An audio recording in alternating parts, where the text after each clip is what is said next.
this here, and then you can just let me know when you don't hear me.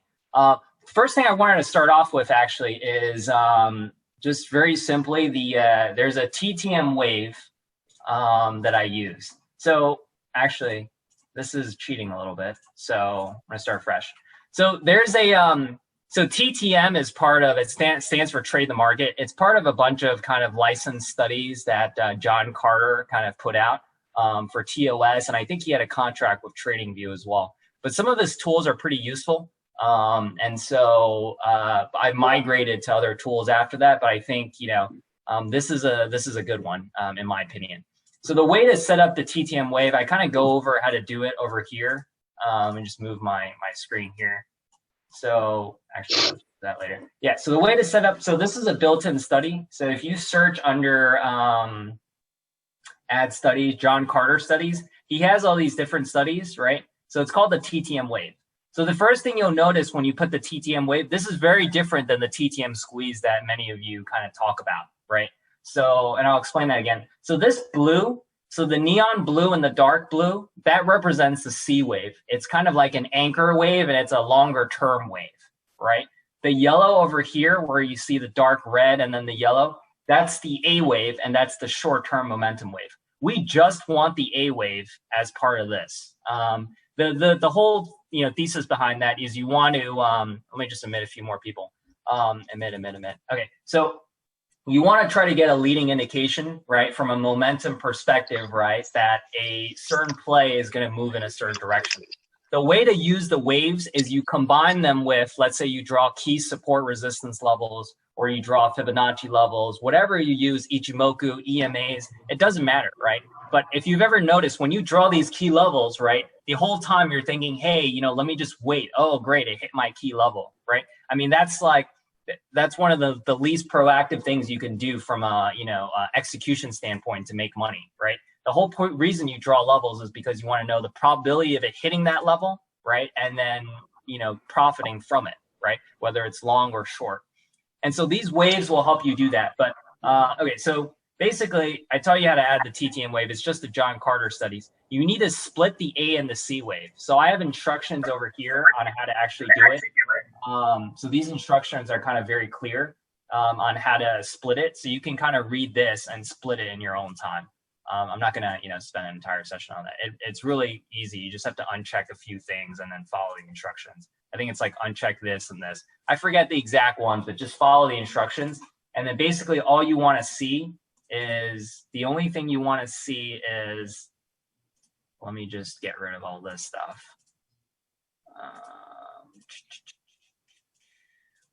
Okay, the only thing you want to see is, let me take off the TMO for now too. The only thing you want to see is the dark red and the yellow that we just talked about. So what this does is, these waves, by the way, this is far superior to the MACD and all this other like bullshit that's out there. And the MACD is garbage in my opinion. It doesn't help whatsoever. So what this does is it gives you a leading indication of a potential kind of move, right? So the middle line is the zero line, right? And then anything below it is negative momentum. Anything above it is positive momentum. So obviously this is increasingly positive, right? Decreasingly positive, right? Increasingly negative, right? Decreasingly negative, right? So you'll notice a lot of times decreasingly negative can result in, kind of people accumulating, leading up to an event. So I'll show you an example of that just based on, let me show you a picture of this. This will just help, give some direction. So if you look at this that I have pulled up over here, right? So I'm just focused on the TTM wave over here. So I used to trade pennies. I do large caps now with, a little bit more size. This works with kind of all across the board, right? You have momentum with pennies and large cap stocks, mid cap stocks, whatever. So take a look at this wave. You see how when it's increasingly negative, and then when it becomes decreasingly negative, when it's about to go to zero, it tends to start to kind of move up. You can kind of see that, right? This gives you a leading indication.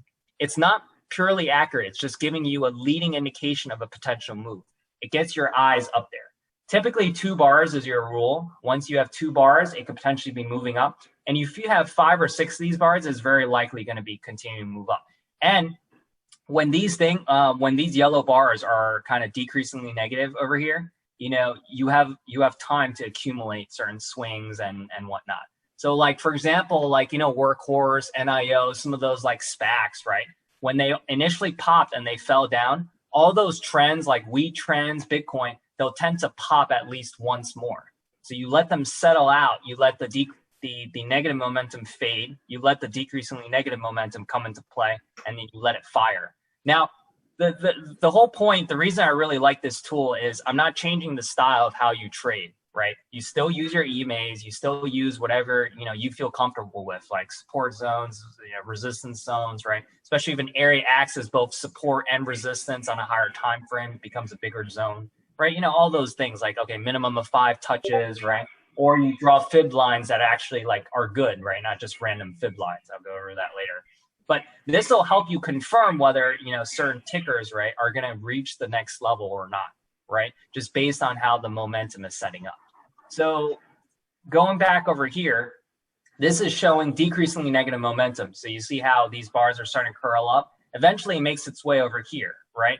It also happens here, but you can see how it's kind of falling. So the first thing you'll do is like, hey, why don't I just give up, right? Sorry, I'm going to admit some more people. Admit. Okay, great. We have 73 people now. Anyways, so this is the TTMA wave, just for those that join. It's a short-term momentum wave. You use it as a leading gauge, but it's not. So take a look at this COVID drop over here, right? If you try to play this move with just this wave alone, you would have gotten crushed all the way over here. I'll go over a way to kind of prevent this entire downfall. But so that's why this isn't purely, you can't use this alone, right? This isn't the TTM squeeze, it's the TTM wave. And then I have instructions over here on how to set it up in the channel. So you see this? Just look for this. These instructions are very, very similar. If someone can please mute their mic. Later. Thank you. Yeah, so take a look at all this. I mean, this is very easy. Like it literally tells you, hey, do this, uncheck this, right? So essentially you're going to split your wave and then you just want this wave left, right? Okay, so this is how you increase the accuracy of the TTM wave. So I'm just going to delete this. Well, actually, you know what? Just so you have it. So I sent the script also for TMO. TMO is a custom think script. I'm going to overlay this in a second, but I just wanted to show it separately, right? You can ignore that for now. I'm just doing this for demonstrative purposes. So take a look at the, so this is the TMO. This is stands for, I think, True Momentum Oscillator. So this guy like Marcos and used ThinkScript, or I think he used to work at TOS. Whatever the whole story is, this thing is actually very, very good. This is the best momentum gauge I've ever used. And this guy Nazder in the chat kind of introduced it to me. And it's better than the TTM squeeze. The TTM squeeze is superior to the MACD in my opinion. And then this is superior to all of them. This is the best momentum tool I've ever used. So anyways, the concept here is very easy, but the whole goal, behind making certain tools work is combining them and understanding what the hell they are. So you understand what the TTM wave is now. I'll overlay this in a second to show you. But okay, so just to start off, this is the TMO. It's a momentum gauge. So whereas this TTM wave gives you a leading indication of a potential move, right? What this does, actually, the TMO is it's accurate. So the TMO is accurate but slower, and the TTM wave is faster but less accurate, right? But they work very well together to kind of complement their weaknesses. So, which is why I kind of, overlay them. So this is only specific to Thinkorswim. So you just have to have Thinkorswim because it's a custom think script. But if you just search in this channel, yeah, here we go. This is the TMO momentum script. You just download it and you'll have the same thing I do, right? I mean, in the script I sent, this is colored, this is not colored. It's the same, fucking thing. So, okay, so check this out. You have this is kind of the overbought area. You see this red line over here, and then this is oversold area. So when the TMO is somewhere in between like this, right? So the TMO is pretty simple from a conceptual standpoint, but there's ways to elevate its usefulness. So basically red to green is very simple, right? So, I mean, green means it's going to turn up, right? Red means it's going to turn down. I mean, those are just very, very easy to understand. But the key is the location, right? So you see how right here, it's in the oversold area and it's turning green, which makes this a better play than if you were to try to take this. Because you see, if you, I'll show the price action later, but you'll see like if you took this green, you could have gone a small pop, but you wouldn't have been able to ride this entire move over here. That makes sense, right? You're just trading a mini pop, right? You're not getting the big move. So you can use this on multiple time frames, 1 hour, 4 hours, so on and so forth, to help you form conclusions. The key to actually, getting good analysis is you use multiple time frames.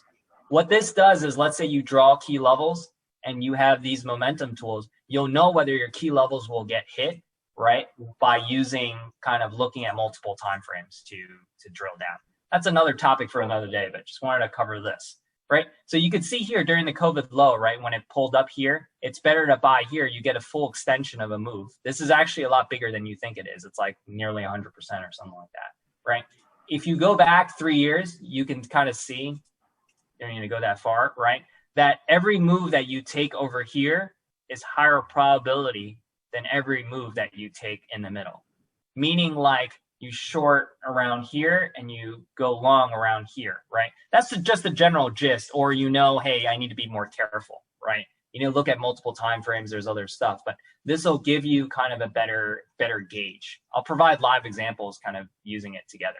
So yeah, so that's the basic thing of the TMO. So it goes red to green and it tries to tell you shifts in momentum. This is more accurate than the TTM squeeze and definitely more accurate than the MACD. So it's by far, right? So this is actually like one of the best momentum tools. So this is what I love to do. If you drag this over here, you'll get to combine them together. It's not as, it won't look as messy when you're just doing it over 1 year. I like to look at 1 year, daily chart over 1 year. That's one of my presets. And I like 3 year weekly, just because weekly is a longer time frame. So, and then you can kind of see all my other presets here: 4 hour, 1 hour, 30, 15, 5. I don't really look at the 1 minute that much. It's helpful. You can use it. It doesn't matter. But anyways, you can kind of see here. Let me just go 2 years, just so you have more data. But if you got the moves over here, you see how you get a bigger kind of move up, rather than if you took something here, you're getting a little blip, right? That can fall apart. If you get a blip that can fall apart at any time, it's dangerous, right? It's not good for your health. So anyway, so check this out. So you see how there's decreasingly negative momentum with the yellow waves, right? You see yellow, which means it's decreasingly negative now, right? And it's getting closer and closer to this middle line, right? But you see how this TMO is still red and it hasn't reached the oversold, meaning you don't buy here. You wait till the TMO gets into this oversold area and you wait for the yellow, at least 2 of them. So you see it happens here where it's near the oversold area, you get a small green. If you bought here, you would have been near the bottom and ridden this whole thing up. There's another way to predict this thing near the bottom. I'll go over that. There's another combination that I just kind of worked out that worked well. But you can kind of see, right, how this is more powerful. Okay, so you see what's happening with TQQQ right now? There's decreasingly negative momentum and this thing turned green. I know for sure, just because of everything I posted, that the market typically hits back to the 50% area around 290 SPY ultimately after a secondary drop. So you could play a mini pop here, but this is just an example of where you can see the yellow waves and then the green. So you remember what I said? The TMO is accurate. It helps you confirm, and this isn't as accurate, but if you have the green confirm with this, together they become much stronger of a kind of tool altogether, right? So you can kind of see this. There's a lot of examples of this. I can go over 3,000 examples, but take a look at this. You have multiple decreasingly negative waves, and guess what? It turns green. You would have been able to ride shell all the way here, right? There's plenty of examples of this. And the reason you take it is because, look, the TMO is near the oversold area. You have decreasingly negative momentum. This thing turns green. The green gives you accuracy. The yellow gives you a leading indication. More than 2 bars is typically like, hey, it's going to start moving. So there's plenty of examples of kind of, how this kind of works out.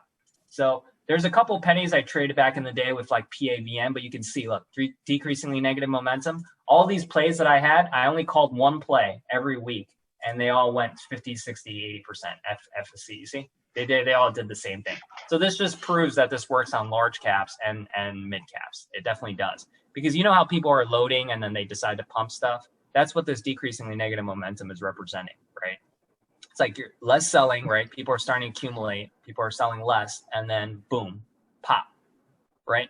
So this is a way, okay, so this is the biggest thing. You don't want to depend on a momentum kind of gauge, but you want to use this in conjunction with, like, let's say you draw key levels here and here, whatever, wherever the hell you draw your key levels, you want to kind of use them, you know, in conjunction. Whoever has that, can you please just mute? I'll take questions after the next 30-minute session. So, yeah, so this is the TMO, this is the A wave. So you can just keep all your questions to yourself, and then I'll answer them at 1 o'clock. So I'll do another 30-minute session after this just because of the cap on Zoom. So this is essentially the TMO and the A wave. I love this combination for many reasons because you can get the second cycle of a move, right? So, wait, how's it all concrete if it's fucking just underneath, like? Can we just keep it? Isn't it subflooring? Like, isn't it wood? Yeah, can you you can mute all in your settings. How the fuck do I do that? Oh, here we go. Great. Mute all. Okay, great. I just muted everybody. Fantastic. Sorry about that. It's my first time using Zoom. Can you still hear me? Because that would be helpful. Okay, great. Fantastic. Yeah, so this is the TMO by itself, right? So it's actually a very useful tool. Just don't become dependent on it. What you're trying to do is use this to help you confirm your levels, right? So levels are very, very important, right? So I'll go over that in a second. But this is the TMO and this is that. So this is the least intrusive tool to your setup, right? By the way, I like using daily, 1 year, 1 day, right? This is the least intrusive because you just add a little thing. By the way, you don't need to make it this big, right? You can just make it like this big or something. And then your entire chart is free for you to chart, right? Draw fibs, do whatever the hell you want, right? So I'll go over fibs in a second. What is it, 12, 18? Yeah. So that's the first thing I wanted to cover. Let me take a look at the list. Some people asked about the Ichimoku. The Ichimoku is a very it's a very unique tool. So if you don't already use it, you can use whatever else you want to use. I'll kind of go over that last because that has the least, it's least compatible, right, with other people's methods. And what I'm trying to do is supplement, not, have you change whatever you guys do. So that's the first one. I guess the second thing I can go over is I'm going to go over fib extensions and retracements in the next 30 minutes. And then, but for the next 10 minutes, I'm just going to cover, what am I going to cover? Oh yeah, I wanted to cover this RSI zones thing. So this is the tool I use the least, but it is actually very, very helpful. I'm just going to get rid of this so you can, see a clean chart with nothing else on it. Okay. Right. So the RSI, a lot of people use the RSI terribly. Like 70, is there an alternate to TOS? No, the TMO is specific for it. Or yeah, I mean, I guess he has one. I don't know. It's a custom think script, so it's good that if he has one. Anyways, RSI zones. So if you read in my channel, right, the RSI can be broken up into these various zones. I'm just pulling up the write-up in a second. So the way most people use the RSI, it's like, oh, 70 is overbought, 30 is oversold. I mean, that'll just get you fucked, 20 days a week. So take a look at this. These are the zones. 80-90 is your bull support zone. You can kind of read this in your free time. So let me just go over this first one, 80 and 90. 70 is not where action typically happens. Action typically happens on the if you're shorting, for example, on the 80 to 90 range. This first green patch is the bull's resistance zone. Very common sense, right? Like when you get here, right, there's a chance that the bulls will face some resistance, right? Because you start to get to more extended levels. The next batch is, and I have the script for this in the channel too, like right somewhere here. So, I mean, yeah, RSI power zones. The next one is, let me just go over the next green, 40-50. The 40-50 zone, right, is where the RSI, you see the second green? typically likes to bounce. I gave an example in chat where I was able to use the momentum gauge that I mentioned, the TMO and the A wave, plus the this. Look, so I traded GVO in after hours, and look, if you waited for this decreasingly negative momentum with the green, look at where the RSI is, and it's in bull support zone, and there was a shitload of volume. You could have traded this entire thing up for like, I don't know, 30%, 20%, whatever the spread was, right? In a short period of time. This is just an example of how you can use it. But the key thing here is I love using these RSI zones to help scale out. So before I do that, let me just go over the red. So the green is bulls. So green is almost like bulls, right? Bulls resistance zone, bulls support zone. This is bears, right? So the next area to be aware of is I got to get used to these fucking functions and stuff. I have like two. Okay. Anyways, bears resistance zone. So this is where the bears are trying to keep the price down, likely at midpoint of a, you can read this in your spare time. But basically, once you get to the bears resistance zone, right? What's going on is, let's say you're shorting, you can start to cover around this zone, right? Because you're getting closer and closer to the 40-50 area where people can, like bulls can, start to squeeze you out, right? And then you also look at multiple time frames. On the long side, it's the same thing. If you were riding this all the way up, as it gets closer to the bull's resistance zone, you start to take profits off. So what I use this for is, this is the thing I don't need to use. I take this off my chart sometimes, but it'll help you scale in and out, if that makes sense, right? You can start scaling out with the RSI. That's how you can kind of use this tool, use the RSI a little bit more effectively versus what, I don't know what other people do, but it's, oh, great. Do you see this, guys? That's fantastic. What is this? Running out of time, we removed the 40-minute time limit on your group meeting. That's great. Okay, great. So I guess, I don't know, man. Do they do that often? That's pretty cool. Okay, well, you got lucky, so that's fantastic. Yeah, so this is the RSI zones, right? So this is, you can kind of read the description for how they work, but they actually work pretty well. So you can use this, right, to, and complement with the waves that I mentioned, which brings me to, let me take off the Ichimoku for now, so there's not too much clutter, right? And so you kind of recognize this setup. Let me get rid of this too for now. Right, you kind of recognize this setup from what we talked about, right? So the momentum gauge gives you like a little bit of a feel, right? So decreasingly negative momentum with the green, right? But this isn't in the oversold zone, meaning that this is going to be a small pop. This is not going to be as good as this one potentially, if that makes sense, right? Because it's more oversold, you have higher probability. You can use this on smaller time frames, by the way, 5-minute, 30-minute. Look at the probability and how it plays out. So. The thing is, what this is best used for is you need to combine this with levels. If you don't have levels, all this does is it doesn't, give you anything. So you need to have key levels, whether you draw, support resistance, you go back 3 years, you draw support lines, resistance lines, or you use fib. I'll go over fib in a sec, right? And then, right, and all this kind of helps you form a picture together. So, let me just show you in action, right, how this can potentially help you out. And then I guess I could start with fib retracements. Sorry, I'm just letting some other people in. Okay, great, 86 people. We're almost at max capacity. So fib retracements, so check this out. Okay, so fib retracements, let me just backtrack before talking about fib retracements. I'll just show why drawing this level would be helpful to you.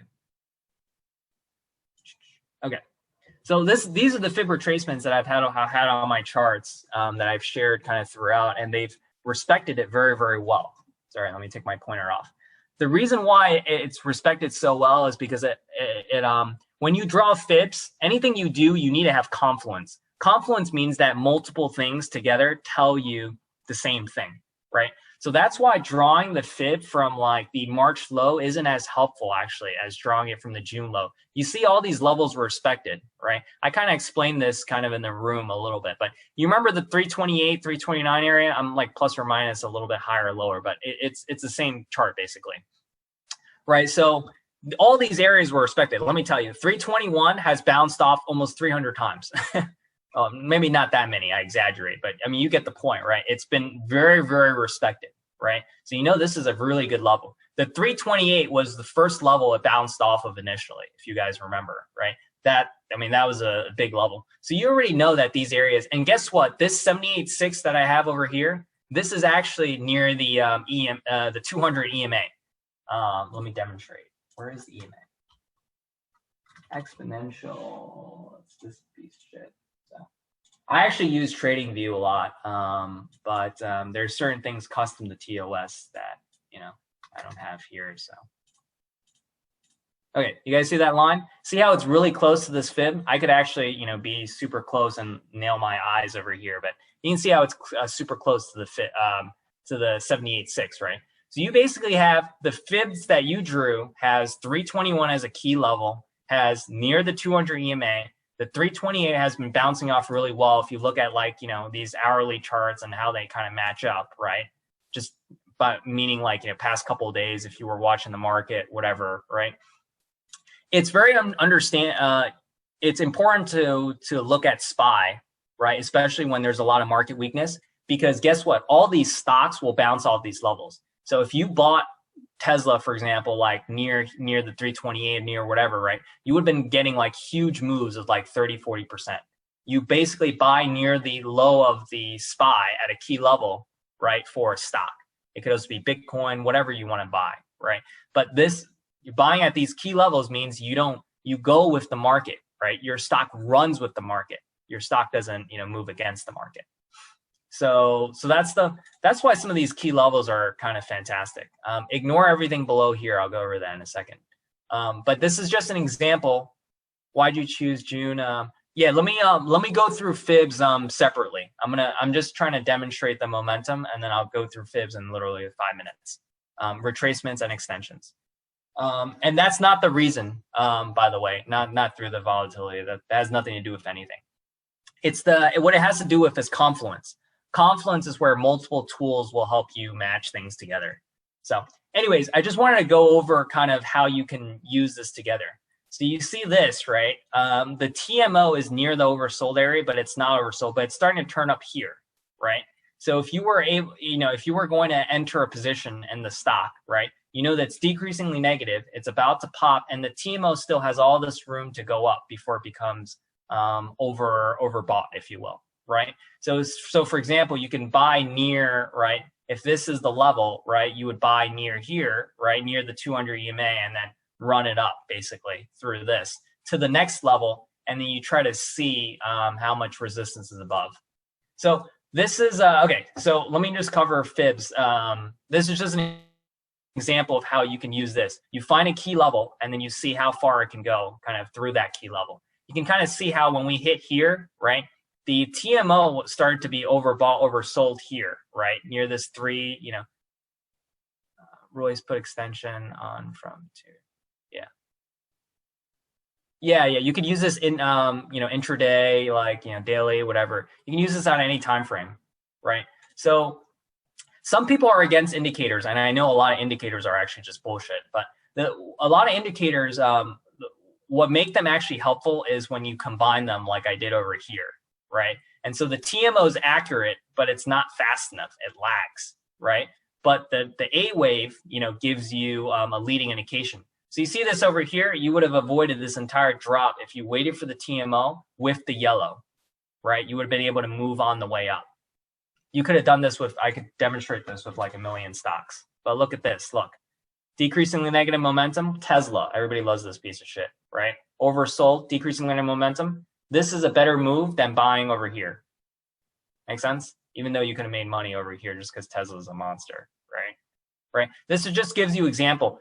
This gives you a leading indication, but it's not as accurate. But the TMO is accurate. So you combine them together. Leading indication plus accuracy gives you higher probability. Especially if you drew various support resistance levels over here, you would be able to basically take profits at the next, kind of area, if you will. So I just wanted to show the TMO and the RSI separately. I'll go over fibs now. So, okay. So fib, let's start with retracements. I think everybody knows this. with extensions, TOS does this weird, weird thing with extensions that's different than some other tools, but it's still the concept's still very much the same. Anyways, let's start with retracements. So let's keep this on actually. Let me take off this RSI power zone because I just want to have a cleaner chart for you to see. Because this is kind of the main setup. What I'm envisioning for many of you is you can use momentum and then you just have a clean chart that you can do whatever the fuck you want with it. So like whether you draw lines, you do whatever, you do candlestick analysis, you do EMAs, right? I mean, SMAs, whatever you use, fibs. Okay, so let's just start with, I've been drawing this SPY from, okay, actually, let me just take a quick step back to introduce. So there's something I really like. It's called the volume profile. It's another major tool that I think is super useful when you use it correctly. Let me get rid of this EMA for now. Okay, this is volume profile. All this is this is a major tool on almost every charting platform. This is literally, you know how you see volume typically here? So this is a daily chart, so it would show you volume for each day, right? Like on this day, how much volume, so on and so forth. Everybody knows that. I think mostly even beginners, they know about volume. Volume can also be shown on a by price basis. That's what this volume profile is. This is a built-in study. And this is also available on, TradingView and like a shitload of other brokerages. This is literally just volume per price. Okay. You see this red band over here? This represents the point of control. You can change the colors however you want, but you can see how, look, there's a shitload of volume at 321. If you remember that level that I just drew, 321, 322, there's a ton of volume there. The point of control is the highest volume transacted at a price for a certain time frame. I do 1 year, 1 day, right? To start, obviously. And then the other big time frame I like is 3 year weekly, just because a weekly is a longer period of time, right? So I just want a little bit more information. Okay. So with that said, you see how the 321, 322 area has held really well. Not only if you draw it, like look at this. I'm just going to leave my pointer on here. Look at how many touches it has. It's been acting as support, right? And resistance, right? So you already see, not only its support and resistance, it has a shitload of volume. That's why, like for the past, however many days, right? If you go 180 days, follow all the price out, you can kind of see how this 321 is just like a monstrous area. It's getting like, there's buys, there's sells, there's whatever, right? So this, if you put your pointer, look at all this. There's a lot of action on the 321, 322 area. It's there for a reason.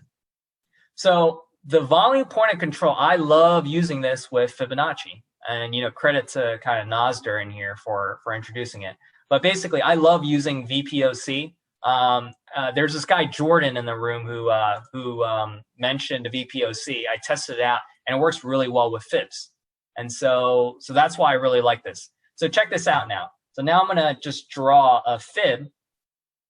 Okay. So let me draw the fib a different way first so you can kind of see how the other way is better. So most people, right, let's start with fib retracements going long.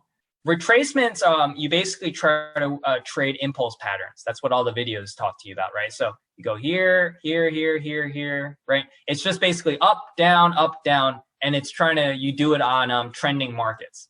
So check this out. If you were to take the COVID low, right, to the September high, these are the lines that you would have drawn, right?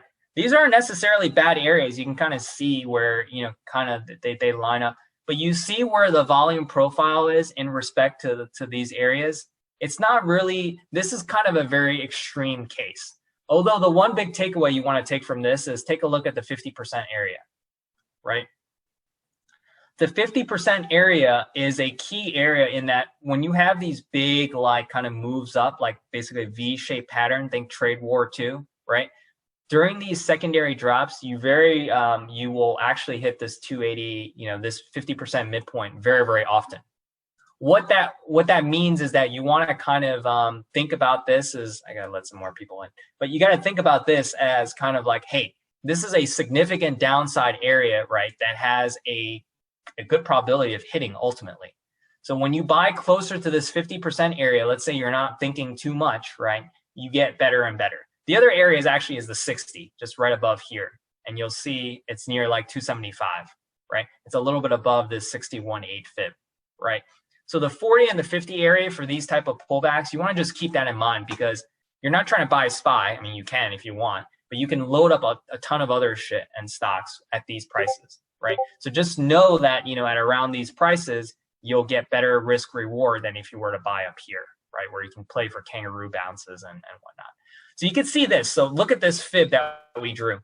You see how it's not really like super useful? You know, there's some areas that are kind of up there, but you can kind of see how it's a little, it's not very, very helpful to you. Like I wouldn't be able to trade off of this. Look at how wrong it is, right?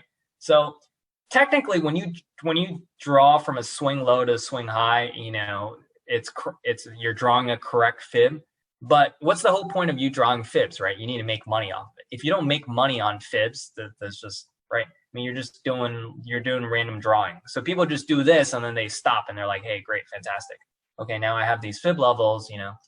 That's not how it works. So check this out. So basically you clear the drawing. So what I did was if you draw this, I basically tried to draw this at various areas, right? But I wanted a bigger kind of landscape. I didn't want to just go here and here. This gives me like very little kind of data points, right? I wanted to draw big swing lows to swing highs. So if this one to this one didn't work, right? What do you think I'm going to try next? I might try this one to this one. I'm just going to experiment and kind of show why. This one isn't very helpful too. Like look at these fibs and stuff. Look at how it matches up with the volume control. This is like it's not helpful whatsoever. And look at all these levels. They're not really respected. It's not helpful whatsoever. So it's almost like a trial. Sorry about that. It's almost like a trial and error thing, right? But okay, so swing low, swing high, and then you want it to be a bigger spread so you can actually use it, especially if this is the market. So this one doesn't work, right? Maybe I try this one. This is from the 15th. This isn't the end of, okay, look, this is a lot better, right? Because look at this. You have a 61.8 Fibonacci that's literally right at the point of control, right? So you have high volume transacted at that price, and look at how often it's kind of respected these levels, right? Then the next level that you have, right, is this 310 area, which is also close to exponential moving average. You probably all know this already, but the 200 EMA is kind of like a big point, or 200 SMA doesn't really matter. The 200, like a lot of, you know, companies and like these fucking traders look at it. Okay, so 310.3. This is very close to that too, right? So you have the 61.8 and you have, you know, this 78.6 that's very close to that level. I know it's hard to see with I can change the colors, but that's not the whole point of this session. You can change colors by yourself. Can you let them in by chance? Yeah, so Jaden, I already let everybody in. There's 89 people in here. There's nobody, I think there's only another 11 more people who can join. So, but yeah, I mean, everybody's inside. Okay. Tell them to use the first. We got a free, I don't know, unlimited session. Okay. Okay, sorry about that. So what was I doing? I forgot. Oh yeah, so that's why. So you have a 50, right? So you have a 61.8. By the way, 61.8 is a key fib level that matches with the point of control. What this means is that me drawing it from here is already a pretty good kind of gauge, right? And then I have an EMA over here, and this 328 level, right? You can see how this 328 level was respected a lot. So if you go on the 1 hour chart and the 4 hour chart, this was kind of the first area where the market bounced. Where is the fuck is this? Yeah. So you kind of see this. Look at this, right? The 321 is a key level, and the 328 is also kind of very, very in mid. Is also very, very kind of, you know, noteworthy, right? So you have a lot of these levels are working out. So you have the 50, the 61.8, and the 78.6 are like very, very good levels. Then your next one is at 297, 298, which is near $300, right? Which is also near a whole number, and it's probably a good. I'll go over that later, right? So all these together tell you that this is a much better kind of drawing of fibs than, you know, if you were to draw it a different way. Now, the next thing I did was fibs should go from the swing low to the swing high. So you can see how the low here was 296.74, and then it's 299 here. But this is closer to the EMA, so I tried drawing it here. Technically, whether you drew it from June 15th or here, right, it's kind of around the same area, and it'll get you similar results. So you can kind of see how the market has followed these levels. So look at this, the 78.6, you see how this volume node is the second highest? Yeah, so, let me see. Yeah, I mean, I just can't handle like 600 questions while doing this. So, okay. Yeah, so there's 91 people in now. So let me actually delete that first post. That'll.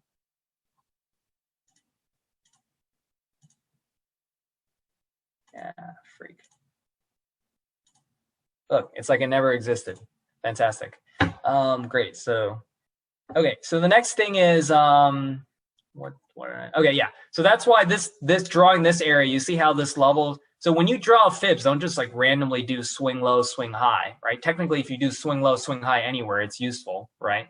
But you want to try to cover a bigger, if you're, especially when you're doing the market, you want to cover a bigger area. If you do swing low from here to here, right? I mean, that's just like, I mean, that covers like 15 days of data. It depends on the time frame for you trading, but when you're doing a daily, right, you kind of want like a longer time frame. So you experiment and you notice that these levels were respected, right, a lot more.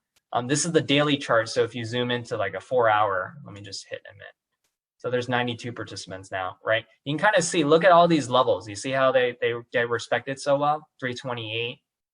All these are, a lot of these key levels are, and you'll actually see 310, 311. I almost guarantee there's going to be at least one bounce here.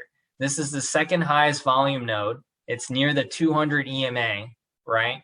And this is going to cover the next leg of the market move down, right? When it happens, right? So this very likely will bounce at least once, if not twice. It's not as strong as the point of control, but it's strong enough. The thing is, though, when you hit the 78.6 after the 61.8, there's actually a good chance that the market falls below that afterwards. But this will get at least one bounce. A 200 EMA with like a fib and a high volume node, the second highest, will definitely bounce. The way to read these volume nodes isn't to like look at this as like some Ichimoku cloud or nonsense, right? You look at the volume nodes. This is the highest. This is the second highest. Look for these big spikes. Those are the ones you should be paying attention to. So that's fib retracements. Oh yeah, let me just do another one with fib retracements just for demonstrative purposes. Admit all, I'm on. Okay, great. We only have 7 more people we can add. Oh, I actually already drew this one, but let me just, take it off. And I'll take off the 200 EMA. Actually, we can leave it on. Okay, so fib retracements with this. Okay, so I actually prefer drawing a fib retracement for GBTC from the March low. GBTC is the Bitcoin trust that follows Bitcoin, so it's basically Bitcoin. I mean, anyways. So the reason I like drawing it this way from the March low is because look at where the 50% area is when you draw from the March low on GBTC. It's right at the point of control. Look at this, $9.94. Check this out. When you do the weekly, the point of control on the weekly over 3 years, right? I think, yeah, 3 years, weekly chart is around 10 too. What does that tell you? The fibs that you draw should probably be around 10, especially since 10 is a whole number and all that other like bullshit, right? But you can kind of tell that it's a pretty key level, 10. Look, support, resistance, whole number, $10 is like, big, right? Volume point of control on daily and the weekly. Whatever fib you fucking draw on this, you need to cover this $10 area, right? That's kind of the first, kind of. And then the next part is after you draw the fib that covers the 50% area, look at how these levels are pretty respected. Look at that. right? It's pretty good, actually. And look, this is the highest volume node. The second highest, other than this area over here, is around here. You see how the second highest volume node is around this fib too? And look at how it respects it over here a lot too. This is kind of the last line of defense before the volume starts to go down a little bit. You can kind of see that these levels are actually pretty helpful, right? Now, combining your momentum, now that you have these fibs and stuff, the TMO was about to turn green here, but it's not in the oversold area, right? So you wait till it gets the oversold area, 2 bars to confirm. Look, you get green, you get 2 bars. You could have ridden this entire move up. Now, let's say you missed this one. Fine. Bitcoin gave you another shot at life, right? I'm going to admit 2 more people. So Bitcoin gave you another shot at life. And look, oversold, boom, right? Now, this move would have gotten you somewhat. Okay, so you see how when it ran up here, the green actually went red. This is very common because guess what? The point of control is a strong area of support when prices are above it, but when it's below, this 10 area that I just talked to you about, it's going to probably reject at least once. So this rejection was very normal. It takes time for it to do it. So you could have cut your position here and waited for the next move. Then it's about to test it again. Not only is it near the 200 EMA, right? It's about to test it again. Eventually, this thing will break, especially when your momentum's about to go positive. So you can give it another try to ramp it up. But essentially, this gives you better risk reward, right? You're not buying up here. You're buying near this. You're buying around here to see. The other thing you could do is you could wait for the $10 to break, since this is a key area. And by the time the $10 actually breaks cleanly and you have this decreasing negative momentum, you would have been able to trade this entire gap, right? So this also helps you with exits, by the way. So 2 waves, if you have 2 waves and this thing turns red, you can start to potentially take profits, especially if it hits a key fib area. But essentially what this tells you is that, you get better risk reward, right, in terms of you playing. Now, this is the bigger move, right, that tracks that. So this is where so GBTC, even though it's been following the market, it's better to draw the fib from here to here because your levels are more respected. Oh, okay. I'm gonna drink water for 1 minute. So that's fib retracements. Can everyone still hear me?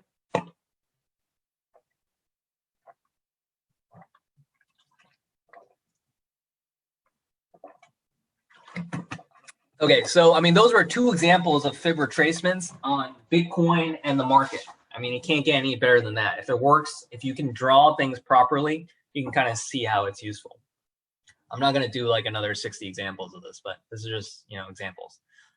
So this is where the momentum gauge will tell you the probability goes to the next level. So check this out, right? Decreasingly negative, and it's over here, right? This thing is about the TMO still has all this room up, meaning it has the ability to go through all your levels over here. And, for example, on the way back up, you can take profits at a 50% or whatever. Can you draw the fib before that jump up, like when it was 12, not 15?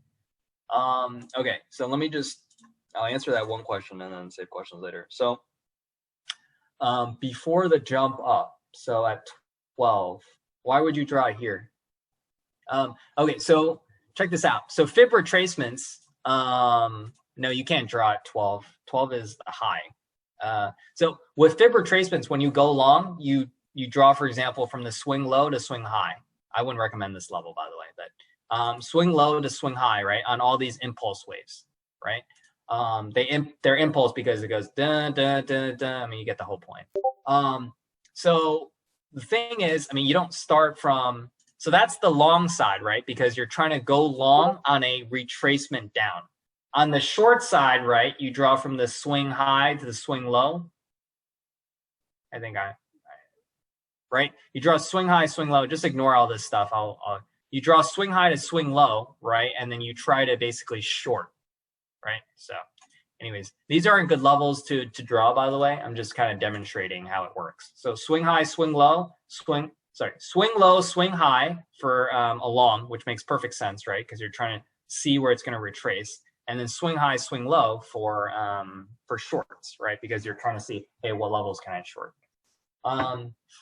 anyways, and you want to try to get bigger like impulse moves, right? Like you don't want to do fucking retracement from like here to here, right? I mean, this doesn't tell you anything. So too many messages.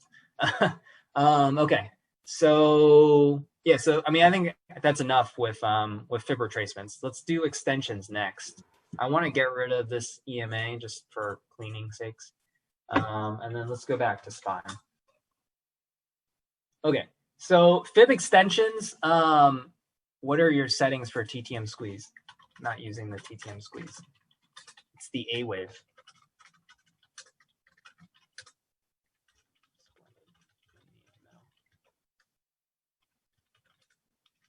Yeah, there's instructions.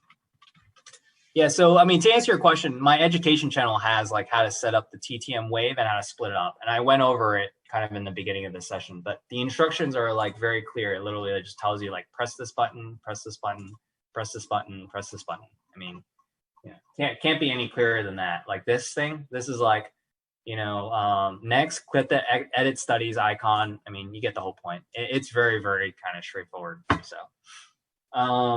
okay. So extensions. So just to caveat one quick thing, extensions, there's a small, it's not a flaw, but TOS has it a little bit different than like if you were to do it on TradingView, but the concept's the same on fib extensions. So with fib extensions, right, what you're trying to do is try to, kind of figure out like, okay, beyond your initial, it's not a retracement, right? You're not trying to on a pullback, right? Try to, buy whatever, but you're trying to basically say, hey, let's say we were over here, right? What levels can I potentially sell, right? We can use T triple Q. Anyway, it's fine. Let's just do SPY. Sorry about that. So like what levels can we potentially sell like up here, right? So the first thing is before you do the extensions, my friend Nasser kind of went over this because TradingView is just so much. I really like TradingView, but there's certain things that TOS offers. Go to time axes over here. Price axes. And you see this expansion area? If this is 0, you see how there's no space above? You need space above to draw your extensions. So you want to, you do this 20 or 30, it doesn't really matter. You just want to be able to see stuff. Let me add somebody else when you draw the extension. Okay, so give me a second.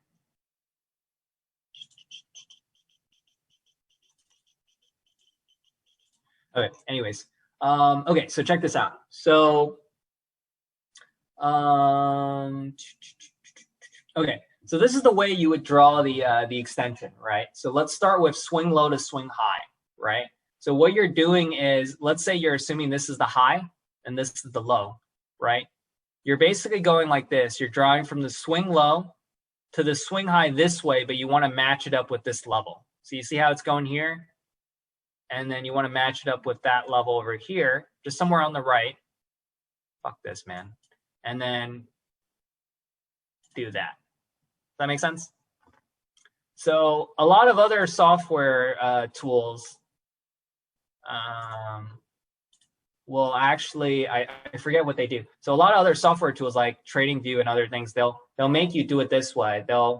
You'll go like here, and then I think it's like you go back and then this way. But anyways, this is how you do it on TOS. They just have some weird fucking rules. I think like other tools, you go like here, here, and then back here. But anyways, so this is how you do on TOS. You do it here, right? You want to try to line it up here, but you want to go here, and then you get your extension. Now, there are some settings you need to change just because TOS is different. By the way, these are a lot of fib areas. You don't need to use all of these. The key ones are 38.2. The midpoint is always important. 0.5. Yeah, I'll do it again. So here. Okay, before we do that, let me just go through the settings, if that makes sense. Like once you draw a fib, you need to save these settings or you're going to have to like restart them all the time. So anyways, yeah, just give me a second. So these are the ratios, 0, 23, you don't need, this is completely useless, but I mean, this is just default. But the key levels are this: 38.2, 0.5, 61.8 is important. One's obviously important. On the extension side, the 61.8 is important, the 272, and then the 2. I have the 414 in here just to have it, actually it's just 41. But anyways, I just have it there just to have it. But you could choose to, remove curves, right? Like if you don't want one of these, you could do that, or you can add, or you can get rid of this one, so on and so forth. But the main thing is you need to save this as default. That way in the future you have that come up, or you won't have these numbers, because I think for the default they only have 61.8. Anyways, okay. So let's say this is SPY, right? You're trying to figure out, hey, where can I possibly sell, right? So what you could do is you start here, swing low to swing high. I think I got this right when drawing extension. Draw. Okay, I don't want to read that, but just take a look at this. Okay, so swing low, right? Now you want the swing high to be the same length as it's here, but you want to put it on the right side, if you will. And then you bring it back. Boom. That's how you get kind of the upper kind of levels, if you will, right? So these would be potential sell zones. And then like the 61.8 is a bigger zone. I just have these numbers here, but the 141, you could take that out and you could just do the 272 and the 61.8. In fact, we might actually do that. Anyways, I'm just going to keep it this way because I like it, but I would definitely, let me just recommend a few things. The 2 is important. You should probably do that. Okay, we now have 95 participants. So the 2 is important. The 618 is important. Obviously the 1's important, right? And then, I like the 272 as well. So those are kind of on the extension side, right? How far you can see. So if you do this on TQQQ, for example, it's the same concept, right? So this is a triple levered ETF that follows, I think, NASDAQ 100. But you start here, swing low. What's the low? 108. The low is, okay. I mean, this is as much of an art as it is whatever, as long as you get it right. So look, there, back. Okay, great. So these are your levels, right? So that means TQQQ can potentially hit 194. And you know how the market tends to just, kind of go up, once the correction finishes. So you can use this to kind of identify your levels above, right? To, possible levels to sell. Because you don't have anything here, right? Because the market hit all-time highs. So you have no information here. So this is where the extension can give you kind of further information. Okay, you can also use the extension the other way. Let me just go back to SPY. Meaning on the floor, right, to kind of predict, where something can potentially end up. So let's do this. Okay, cool. I already have extensions here. So just like you did swing low to swing high, right, and then back to the the vantage point, you can also do swing high to swing low, right, and then back to the vantage point. Oh, fuck. I need to create some space.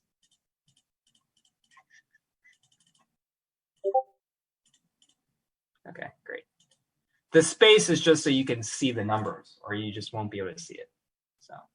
So I'm just demonstrating this for example. This isn't the best level or whatever, but okay. So you could start at your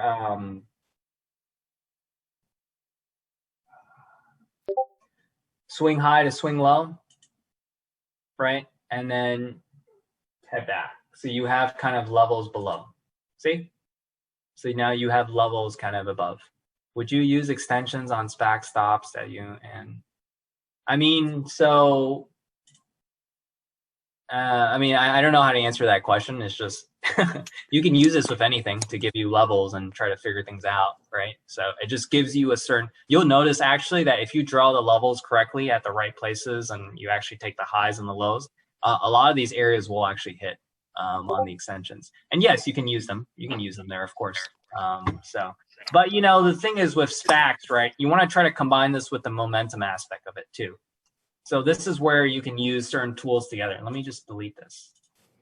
Actually, yeah. So let me just draw this fib again first. Sorry. Let me draw this one. Yeah. Boom. Boom. Boom. Okay. Anyways, rough justice, right?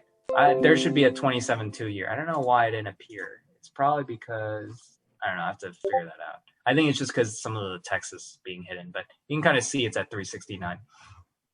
Anyways, you see this TMO, right? It's in the oversold area. So when this keeps ramping up, right, that means it has the ability to reach certain these points. So if the TMO gets the 272 and it's only halfway there, that means it's probably has the ability to hit the 61.8, right?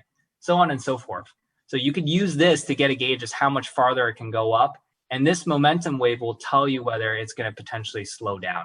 So the red and the momentum wave together, you have to use them both together. If you don't use them both together, they're not going to be useful. But you could use that with key levels.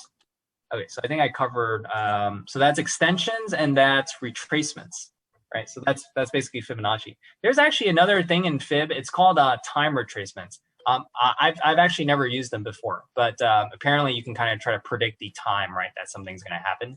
The way I actually predict time is I look at multiple time frames and I count these waves. You see these bars, like how many waves will it take to make its way here? So 1, 2, 3, 4, 5, 6, 7, 8, so on and so forth. And you look at history to see like how long it typically takes, right? And you can kind of try to, do you think the market will continue to go down? Yeah, I mean, there's a lot of analyses. I mean, I posted like 600 of them. So that has my views and exact prices. So you can just look at that. And yes, right, just based on what we talked about. So just to recap how this can be kind of useful, I'm just drawing retracements here just because I want to demonstrate the point I mentioned earlier to answer this question. Where do I go? Oh yeah, this wheel. TOS has some weird stuff, but anyways, so if you look, the 50% area is a very key area, right? Just ignore all the other fib areas. This 50% point, the market on these secondary dives from a V-shaped recovery like that will typically go down here, ultimately, at least. So if you buy closer to here, you're better. The 50 and the 40 area, which is right above here. This is the other thing I want to bring out. So you see the 40 area is right around like 275, 276. I'm not going to calculate a perfect number, but you kind of get the point, right? And so take a look at this. This is the volume point of control. Check out the volume point of control on the 3-year weekly. Guess where it is? 276. Check that out. So that gives you an area. So the 288 is the 50% fib.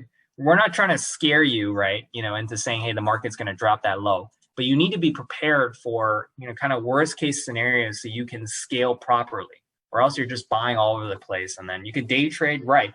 But even if you day trade, you want to build a core position when the market's like this, because you have a lot of quality stocks that can go up 2x, 3x, where you can really put weight, right? Like you won't be able to put like $1 million into some like speculative penny stock. You can, right? But you're going to feel very uncomfortable, for a long period of time.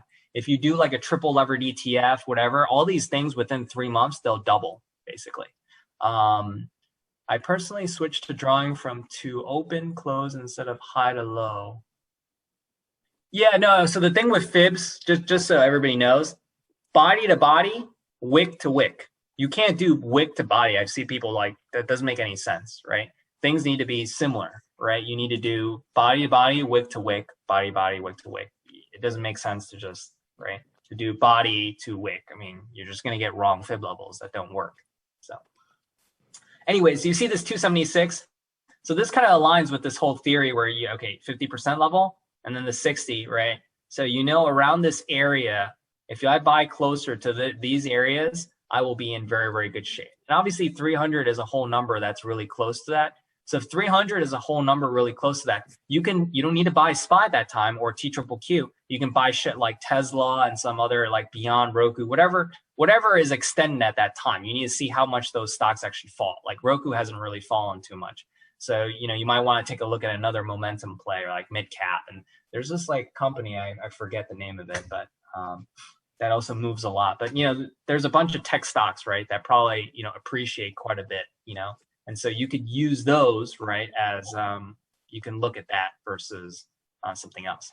So that just gives you some information, but kind of closer term, right? You want to, this is kind of I'm just going to redraw this because I want this on my chart. So it's not perfect, but this is what I had before. Yeah. So these are the fib areas. You see how it's been following really well? just by looking at the daily. You can look at the 4 hour. You can kind of see how look at these fibs are actually useful. Look at this. Look at how well they're respecting each other, right? If you just draw fibs randomly, right, they don't do anything for you. They don't tell you anything. So, okay. So that covers fib retracements, extensions, the TMO. Yeah. So if you use EMAs, whatever, you can combine it with this. This is a very good kind of momentum setup. And then your rest of your chart is purely clean. You can draw whatever the fuck you want on it. I also think the volume point of control is very important. This isn't really an indicator. It's just like, I guess people can call it an indicator, but it's showing volume, except not on a time basis, showing it on a by price basis. So these one, two, well, this in combination plus this is kind of one of the biggest tools that I love using. Okay. So the last thing I wanted to cover is this is for very specific scenarios. It's the RSI ATR combination that I kind of point to in chat. You don't, by the way, for a very specific scenario. So what we just went over now is kind of the crux of what you can use to actually train. How to combine the two features. What do you mean? The TMO and this? I already explained this like 300 times. You mean the TMO and the A wave? Okay, so anyways, I explained how to overlay this a couple of times in chat. And I also have instructions all over, like 600 times. So you could read that. I think it'll do that. But you combine momentum with the key levels. Seems the SPY weekly chart is overbought while the daily chart is oversold. Yeah, I mean, what does that mean? That means the same thing as everything in life. Meaning like the weekly chart is longer out. What that means is that there's more room downwards, but the daily chart can pop before it does that. That has nothing to do with whatever we talked about today. That's just, how things work. And you're exactly right. The SPY weekly, not only SPY, but NASDAQ this time. So you can't have NASDAQ hold up the market. It's also the other reason why I'm pretty sure it's going to fall. I've seen 20, 30 of these cycles. Okay, so I think it covers that. The last thing I want to cover is the RSI ATR combination. I need to take a quick bathroom break. So why don't we drink water for 5 minutes and then I'll come back in 3 minutes. So let me just set this up and then we can take a short break. So.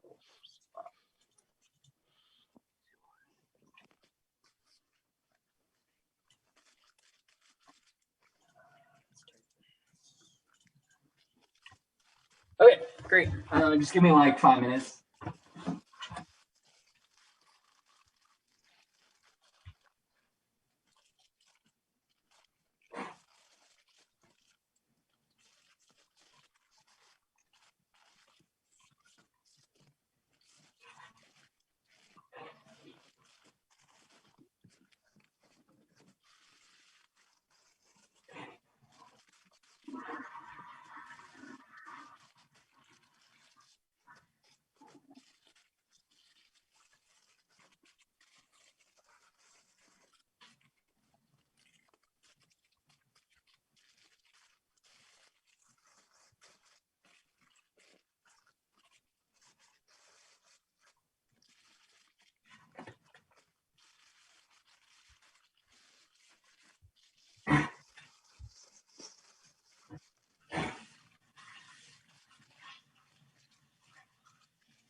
Okay, so I just need 2 minutes to drink water and then we can pick up a bit.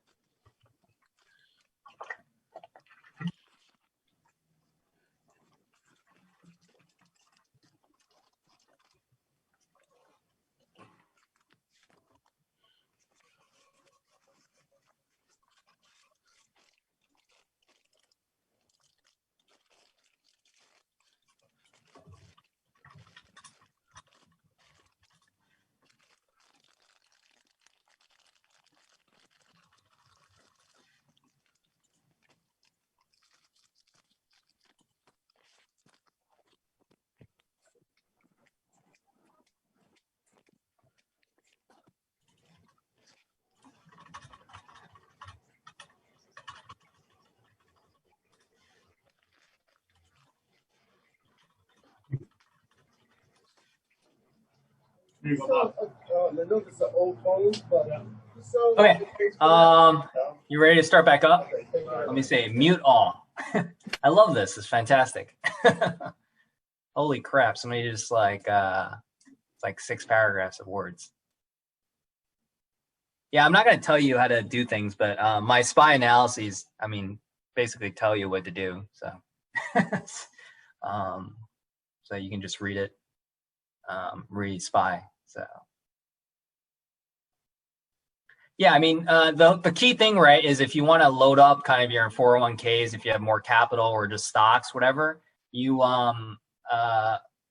scale in at key levels. You literally just scale in. You can't just wait till the very bottom. If it doesn't happen, you just miss out. I mean, that doesn't make any sense, right? So you just scale at those key levels that I mentioned along the way. And then keeping in mind kind of worst case scenarios like 280A is very, significant downside, but very realistic, right? And then 275 potentially in play. So you keep that all in mind and then you add along the way. And then 300 is a whole number, all this other, crap. Okay. The first part of what I mentioned is a lot more important because people can kind of use that. But this is also a very, very useful tool that you can use separately for just a specific scenario. Okay, so this is what I developed this because I figured out it works. So there's something called ATR. It basically is the average true range. Without getting too complex, I mean, you can look it up, right? By the way, when you before you use any of these tools, I really hate Investopedia. Before you use any of these tools, right? The first thing you want to do is just quickly understand all these stupid calculations are doing is just like if the way to visualize this is if a candle goes from 0 to 100, right? It's very volatile, right? Volatility is measured by the range of the candles. If it goes from 0 to 10, it's less volatile. I mean, that's pretty clear, if that makes sense. Now, the ATR is an absolute number, meaning it's 1, 2, 3, 4, 5, 6, 7, 8, 9, 10. It's not like 10%, 20%, 30%, 40%. It is an absolute number. And so what the ATR helps, and I'll explain this, what the ATR helps you measure, the ATR is built in, by the way, into Thinkorswim. ATR is right here. I don't think I've actually shared this with the community yet, but I guess I'll do that. I think this one is available on, anyways, let's talk about it later. Okay, ATR. So ATR is built in, so you could literally just search ATR, this purple one. So when volatility is at its highest, right, and the RSI is oversold, that's when you're closer to the bottom. Okay, so the whole theory behind that is when volatility is at its highest, you're near the bottom and you're near the top. So when you have another COVID crash or like trade war, something very severe, don't buy when you see how this RSI is oversold. A lot of people say, "Oh, RSI oversold. I'm gonna just keep buying, to my misery right here." The TMO would have kept you out of this trade, by the way. The other thing that would have kept you out of this falling knife is the volatility. Look, volatility is not anywhere near the bull's resistance zone 80-90. It's basically not peaked. You can kind of see this as a mountain, right? So it hasn't peaked. If it hasn't peaked, you're not going to buy it until it comes into this green zone. If you bought it even at the start of this green zone, look at this. It's basically 20 to 30, and then when this starts to peak, you could start buying. You would have gone very close to the bottom and ridden this entire move back up. Now, so on the long side, you do need to use a normalized ATR. Try searching for it. I really do think it's actually built into, I think it's built into TOS actually. Just anyways, take a look.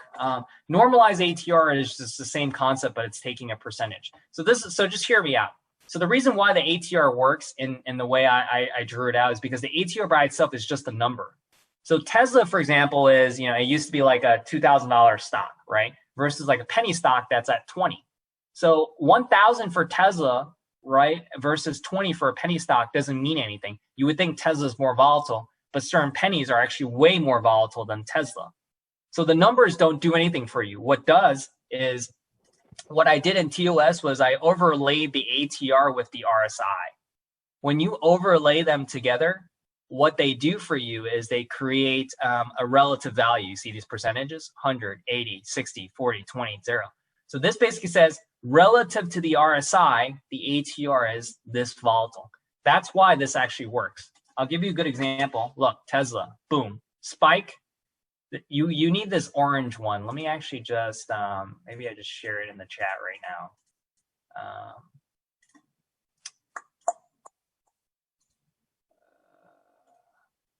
I haven't done this in like 10 years. So, normalize ATR one. Let me just share it so everybody has this. I just put it. Yeah, fucking A.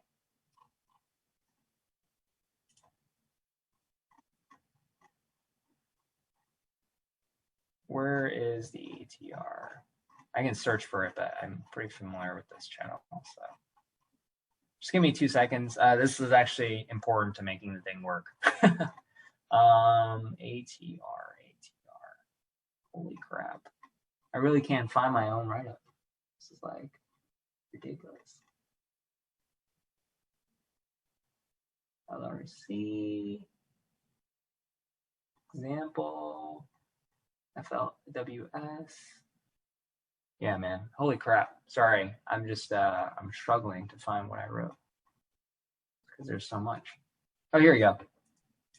Okay, I'm just going to post this here. I know it's a terrible place to post it, but you can go find it. So, okay, that's the script for the normalized ATR, right? And so the orange normalized ATR, on the long side, you have to use the orange just because there's a flaw with the purple. And then on the short side, you can use the purple. So just, all this is, it's just the ATR. So basically, check out Tesla. You could have bought Tesla right when, even if you bought it here, you would have been buying it at 85 bucks. Okay, there was a split, obviously. And so you could have ridden this entire move up. I'll give you a good example. Beyond, all these things got fucking crushed during Corona. Look at this. You would have ridden the top. If you're scared of these stocks, look at TQQQ. This is just a lever ETF of NASDAQ. This thing went from 30 bucks to 180. 6 times move in something that follows NASDAQ. 3 times movement, obviously, but you could have gone the top. If you're super conservative and you traded SPY, you would have been able to buy it at 225, and then let me just upload this fucking calculator. What is it, like 360 to like 235 or some shit like that? Yeah, you would have got a 50% return. Let's say you had like $3 million or some shit like that. You would have been able to ride that. That's a significant move for people with a lot of capital, right? Like literally, you could have ridden this without having to like buy. You wouldn't buy here, you wouldn't buy here, you wouldn't have bought this entire thing. Yeah, absolutely. Thanks, Jeff. So, but thank you for spending. Yeah. So in short, look at this. You get high volatility, you get RSI oversold. You could have traded this entire move up. Look at that. It's a huge move. All these plays, Roku, look at this. This thing was fucking, 56 bucks. You see, all these have the same exact pattern. Max volatility, RSI. On the overbought side, let's think about an overbought stock. GRWG, right? This is that piece of shit like company that did like farm supplies or some shit like that. Anyways, you can see how volatility spiked over here. This is on the short side, so you need the purple to spike with the RSI overbought. So you can see max volatility, max overbought. You need these together, it starts to fall. You look, especially if it's on a different time frame. Another great example, CVNA. All these have the same exact thing. You wait till it pops. Actually, this thing is the weekly. Look at what happened here. The RSI popped here, right? So these things move over time, but right when it popped, this thing was maxed and this thing was maxed together. So you can just take my word for it. Same thing with NIO. I shorted all these rippers near the top using that. So anyways, on the long side and the short side, you can benefit from, if you're still starting out, you might just want to go long, but you could, basically look at these type of tools. Or what's that Carnival company? I forgot the ticker. Anyways, you've seen enough examples, but this is where the RSI and the ATR, they help you capture near the bottom of the move. So when people say, CCL, yeah. When people say, hey, you can't predict the bottom, yes, you can. You can get pretty close to it. You can't be perfect, but you can get pretty close to it. So check this out. Carnival fell down. The reason I wanted to go over this one, because this one wasn't as clear as a Tesla-like setup, but I just want to demonstrate. You see how you wouldn't have bought this entire stretch down because the volatility didn't spike. when the volatility finally got to this area, you would have considered buying it. And $7 to $20 is a 300% return in what, 8 days. So assuming you didn't even do this move because you were worried, right? You could have, it comes back down here to 2030. Volatility spiked again. You could have bought here and then what? So $8 to 24. That's another 300% move. So anyways, this is just an example of where, and then this isn't like a fucking penny stock, but it moves a lot. But you could have just, benefited quite a bit. Or SPXL. I forget if this is short or long because this is new. But look, volatility spike, boom. You could have ran this entire thing up. And this RSI zone that I was talking about? You see, as it gets closer to this bull support zone, you could start to take off profits. This is what I'm talking about, where you could start to scale out, right? Yes, I've used this live like 600 times. When I was in the, when everything was like, ramping up, I called 20 shorts. Within 24 or 48 hours, all of them fell. Within a 24 to 48 hour, kind of 72 hours max, literally like 85, 90% probability. So just so you know, I'm just giving this as an example, right? So when you get the next kind of crash, right? This is what I'm trying to say. Yes, that's correct. 1 year, 1 day. What I'm trying to say is the next crash, you won't be, even if, something's not that severe, you're prepared for a very volatile scenario where, hey, volatility is spiking. It'll keep you out of a trade this dangerous. Does that make sense? That's all I'm trying to help you guys do. So this is a very specific tool, but it has its use, and you can kind of see how you could have made, like when you get more money back, when you get older and you start saving up, you could literally meet them all again. So I love doing this. So you could basically get this huge move up, right? It might not be 6x, but you can get 3x in a couple of months, which is fantastic, right? Let's say you have 500K, 100K, right? You're going to get older over time, whatever your age may be, and you'll have more assets. You can confidently put them. Let's say if you had $50 million or $10 million or even just $1 million, right? Yeah. Yeah, I just showed you this. So workhorse, right? This thing was super volatile. You see, max volatility. This thing moved a little bit, but these were actually connected. Max volatility. And with max RSI, max volatility, it fell right away. There's a ton of tickers I shorted in the room. You can just look through all that. And I know it was another example. I don't remember every single thing I've shorted. CVNA was recent. GRWG. All these you can look at the setups, right? So you could go. The reason I can't demonstrate long, right, is because all the longs happen in March, right? So all the longs I demonstrated to you, like the Tesla, Beyond, Roku, CCL, like I can list 300 stocks. You would have, been able to get near the bottom for that. CBAT, I mean, that just looks like a piece of shit. So look, CBAT is live. You see what happens here? The RSI is overbought. So you got to check what level is. So typically, if the RSI is between 88 plus, and you get max volatility, this thing will fall really, really soon. Now, what I do is I look at the weekly too. You see how it's extended on the weekly? So then the last thing I check is the 4 hour. If the 4 hour is doing that, right, that means that within 24 or 4 hours, it's probably going to make a move. Because the way you think about it is daily, weekly, extension. That means that the daily can only hold on for so many days before it falls apart. If the 4 hour is also at max volatility with max RSI, this thing's going to fall apart in 24, 48 hours. It doesn't have time. What typically happens too is on the 1 hour, you'll see, they call it a divergence, right? Like a bearish divergence occur. So what happens is you get a higher high with a higher low in momentum. See if I can see it. I didn't see it here, but there's plenty of examples where you can kind of, see a higher high, right? With momentum heading down. So that's how you know that it's going to kind of, all spread out. SPAC is not oversold. What I'm talking about is you need very extreme conditions, right? Volatility needs to be, SPAC is just like, it's just regularly oversold. It's not like it hasn't peaked yet. So you see here, the volatility, yeah, this could actually potentially be, meaning that this could be a potentially good buy area, right? You see volatility is like kind of pretty high, not perfect. It's at the 40-50 zone, so it could turn up, right? You can also draw fibs and do all this stuff, draw levels and so No, I stick to technicals. I know fundamentals really well just because I do M&A, but for pennies, sometimes I'll look at, just very quick glance at liquidity just to see when they may do their next offering, which I talked about in a write-up somewhere here, right? That's it. Otherwise, you could just trade the chart, and as long as you don't trade like, absolute crap. So, yeah, so I mean, this is SPAC, for example, right? These are live examples. So you see how volatility spiked, but the RSI hasn't reached its kind of, area. 300 stocks, do you suggest to sell or hold?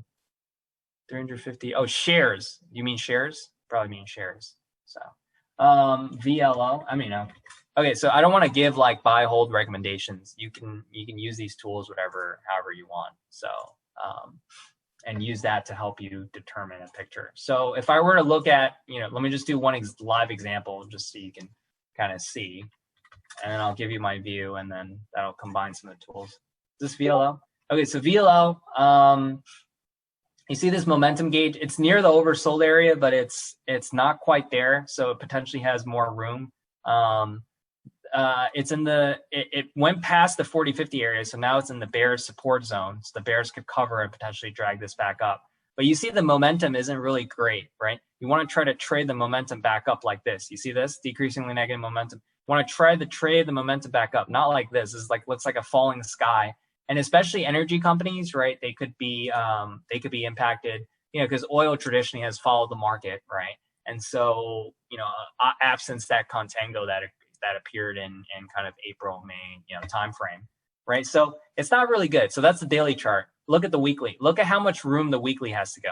That means over time, whether it's 10 weeks, 15 weeks, whatever, this could have potential more downside, right? So you have downward pressure on the weekly, right? And then your daily still looks like ass, right? So this is like kind of like trying to time the bottom type thing, and with the market potentially doing a next leg down, this thing could get destroyed at any moment. Just be like boom, right?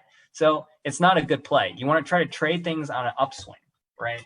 So that's kind of the general gist. Like, for example, this Tesla thing, right? You see Tesla is potentially curling up here, but you see this TMO, it hasn't reached the bottom yet, meaning this thing has more downward pressure. I can draw fibs on it, but what this means is that in the weekly, look, the weekly still has room to this area downwards. So there's still weekly pressure on NASDAQ, on Tesla, whatever, right?